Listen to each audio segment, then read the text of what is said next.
Hello railway lovers, welcome to Lisboa-Santa Apolonia, the starting point of our journey. Today we are boarding the intercity train, also called Intercidades, to travel along the first stretch of the Linha do Norte, all the way to Entroncamento, the beating heart of the Portuguese railways. From there, we'll continue towards Tomar, with a quick stop at Lamarosa for a bit of train spotting. Lisboa-Santa Apolonia began as a temporary terminus for the Lisbon Carregado line, Portugal's first railway, which opened on the 18th of October 1856. Santa Apolonia station was officially inaugurated on the 1st of May 1865, becoming Lisbon's first true railway station. Built along the Tagus river, its construction required digging the Lisbon Trench to bring the railway into the city centre.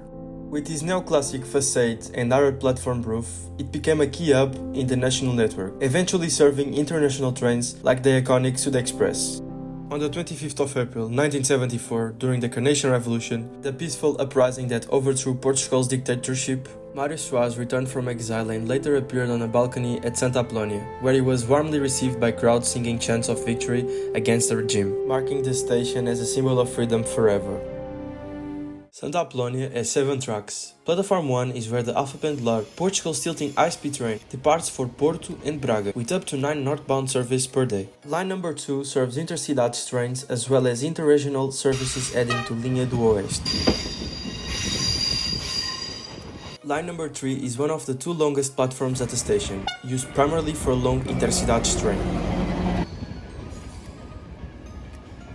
The line number 4 is a reserved track in the middle of the station, with no platform access. It's not used for passengers, but helps with train movements and parking. Line number 5 is the other long platform at Santa Apolonia, used by regional and interregional trains, as well as intercity services to Guarda via the Beira Baixa line, and that's the train that we'll take today to Entroncamento. Lines number 6 and 7 are the highest platforms at Santa Apolonia, making them well suited for the service they handle. Regional trains to Tomar and suburban services to Azambuja, respectively. And with that, we just departed Santa Apolonia. Our journey is underway.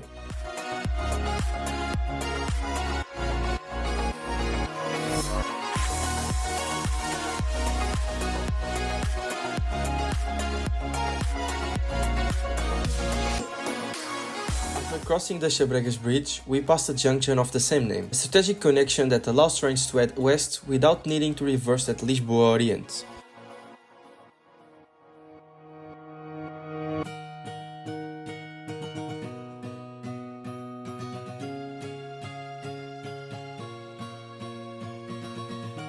After a few minutes, we reach our first stop, Lisboa Oriente. Do you want to learn more about it?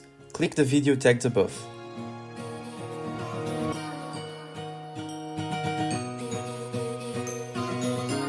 After leaving Orient, we notice the railway becomes quadruple tracked, with the left-hand tracks used by fast trains like the Alfa Pendular and the Intercity, while the right-hand tracks are reserved for slower suburban services. We are now passing under the flyover that connects to the Bobadelo freight terminal. This structure allows freight trains leaving the terminal to cross the line without interfering with the southbound traffic on the fast lane.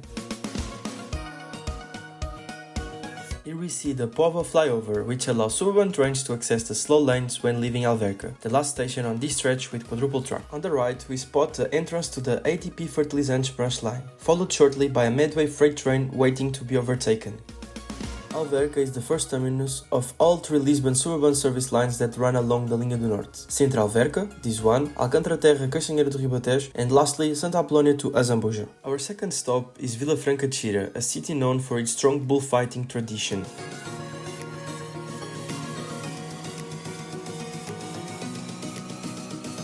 After passing through Castanheira do Ribatejo, we see 2 parallel tracks on the right. These belong to the former alignment of the Linha do Norte in this area. One of the tracks is still in use today, mostly as a backup or for train overtakes, as the speed limit there is lower than on the main line. Still stretches out around us, a wide and once busy freight yard, sized for its strategic role near the junction with the Linha de Vendas Novas. While passenger trains still stop at Steel, they no longer run on the Vendas Novas line, which today serves only cargo. To the left, we see the Ponte Nova, or New Bridge, which replaced the historic Ponte Dona Amélia, once the longest railway bridge in Portugal. The old bridge has since been refurbished for pedestrian and road traffic, while the new structure was built to handle heavy freight trains crossing the Tagus River, something that the 25th of April bridge can support, as it only serves lighter suburban trains.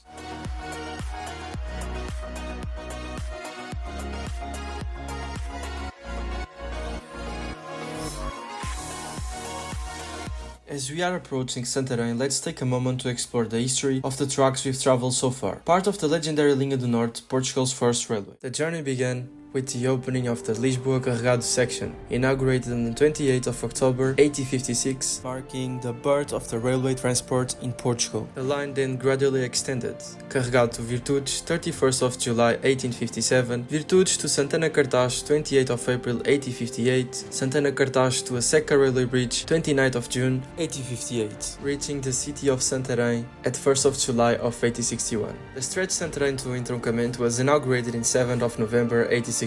Although the line continued north to Sor in 1864, today we'll stop at Lamarosa, where we'll switch to the Ramal de Tomar, opened in 1928. Santarém railway station stands out for its charming architecture, complete with surrounded gardens and a distinctive, very narrow platform, a unique feature among major stations on the Linha do Norte. It also houses a small railway museum section, though unfortunately it's currently closed to the public. To the side there is a siding used by freight trains, particularly those loading and unloading sand, a reminder of the station's continued role in regional logistics.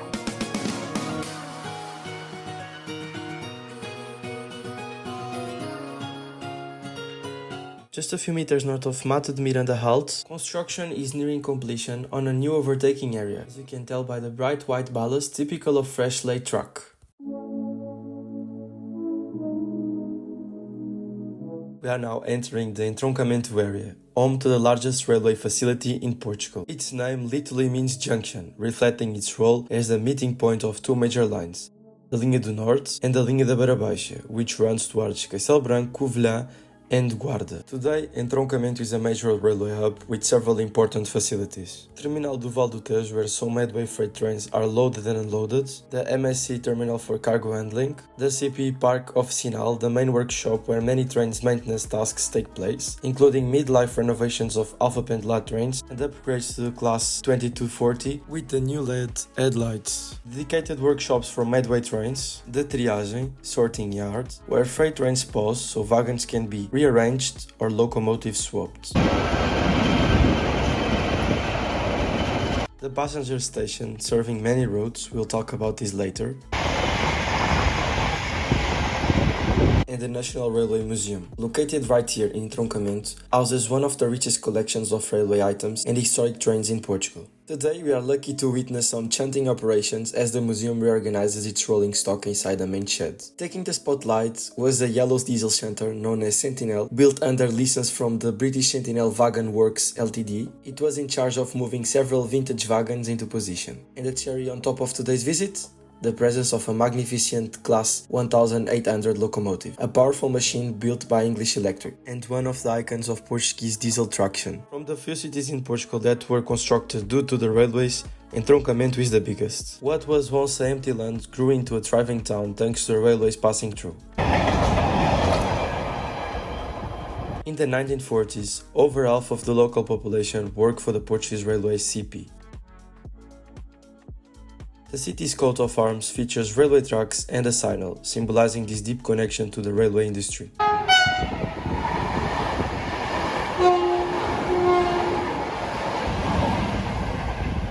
In Entroncamento, we can see a wide range of rolling stock, including the Class 4000 Alfa Pendular, which we normally see bypassing this station doing the Lisbon-Porto route. Still, one Alfa Pendular train stops here each day in each direction.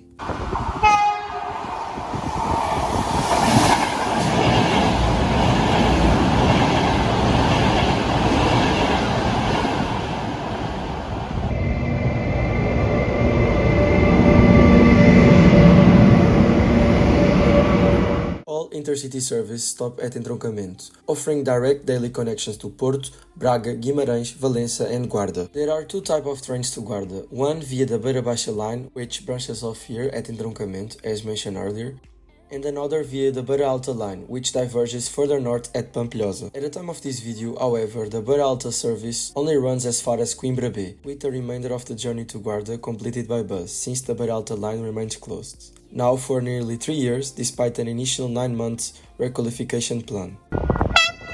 Intercidades trains are typically hauled by Class 5600 locomotives, part of the Siemens Eurosprinter family, and use Sorafam or core rail coaches. One of the most common sights here in Entroncamento is the yellow Class 2240 multiple unit. These trains are ubiquitous across Portugal, and from Entroncamento they serve regional and interregional routes to Tomar, Coimbra, Castelo Branco, Guarda and Porto. Some of these services are based here, with units being clean, parked and prepared for the next journey. It's also not unusual to witness some interesting shunting maneuvers. A train departs towards Lisbon, and moments later the uncoupled unit follows behind, almost like a tram or a car on rails, seamlessly sliding into motion. From Entroncamento departs one of the only two international rail services between Portugal and Spain. This service is operated by the green Class 350 diesel rail car, which takes nearly 3 hours to reach Badajoz, just across the border. The route follows the Linha da Beira Baixa up to a branch, then branches off onto the Linha do Leste for the rest of the journey.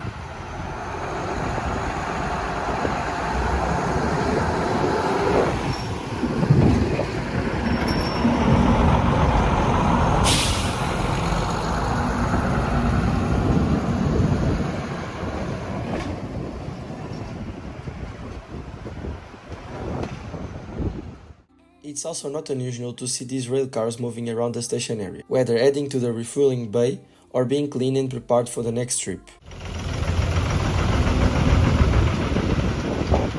As mentioned earlier, Entroncamento is a key rail hub for freight traffic handling a wide variety of cargo. It's common to see Medway locomotives performing shunting operations, particularly the iconic Class 1400 and Class 1900s.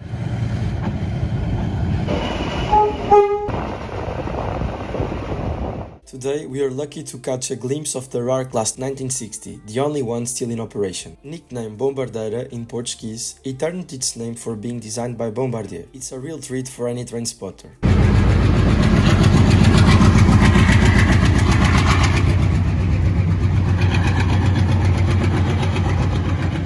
We also spotted the more modern Class 4700s, often used in freight haulage, occasionally working in double traction for heavier loads. With Entroncamento thoroughly explored, it's time to continue our journey and head closer to our destination. To reach our platform at Lamarosa, the train has to cross all the main tracks and switch to an adjacent siding. This maneuver helps avoid obstruction in the main line while we slow down to make our stop. Lamarosa station sits off the beaten path, quiet, unmanned, and seemingly in the middle of nowhere along the Linha do Norte. It marks the key junction where the ramal Tomar branches off, a line that's connected to Tomar since the 24th of September of 1928. Despite its historic importance, the station feels neglected. Renovated long ago but now left with derelict toilets, dark passageways, and hardly any daily passengers. Still, for those who love trains, it's a fantastic spot for train spotting, with plenty of movements on both the main line and the branch.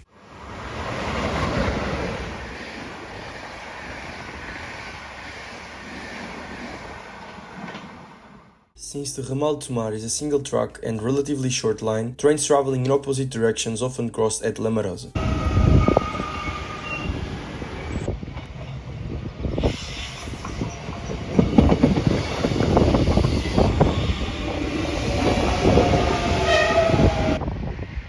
Typically, when a regional train is stopped here, another train will pass on the main line. It's a particularly unique layout in Portugal, the only place where a branch line crossover sits directly adjacent to a main line, allowing for seamless coordination between services. The speed limit through this section is 170 km per hour, so you often see passenger trains passing by at a steady, brisk pace. Not high speed, but definitely not slow.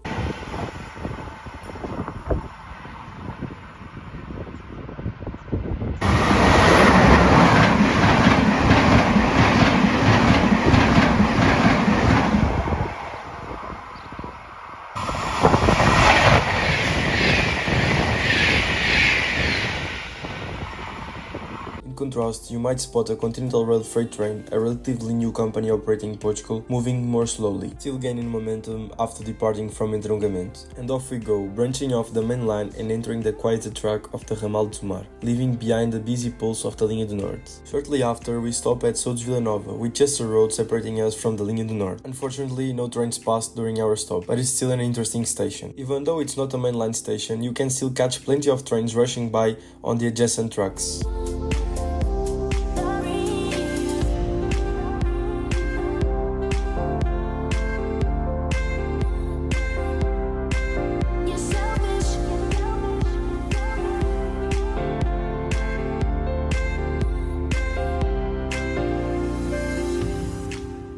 Tomar station is inherently the terminal of the ramal Tomar. It was designed by Cotinelli Telmo in 1931, blending Portuguese regionalism with subtle modernist touches. The station features 4 tracks, though one is now mostly used for park. In the past, it has also supported shunting operations when trains run with a locomotive and hauled coaches, rather than today's multiple units.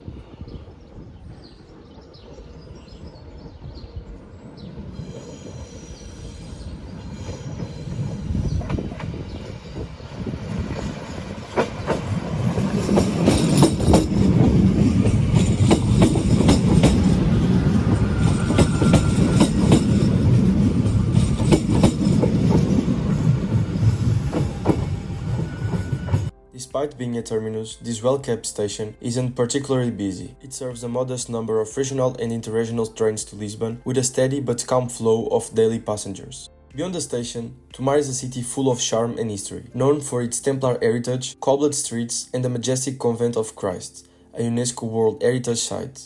Another journey comes to an end. If you enjoyed the ride, don't forget to like, subscribe, and drop a comment. I'm always open to your suggestions. Until next time, this service terminates here. Please make sure to take all your belongings, and I'll see you on the next journey.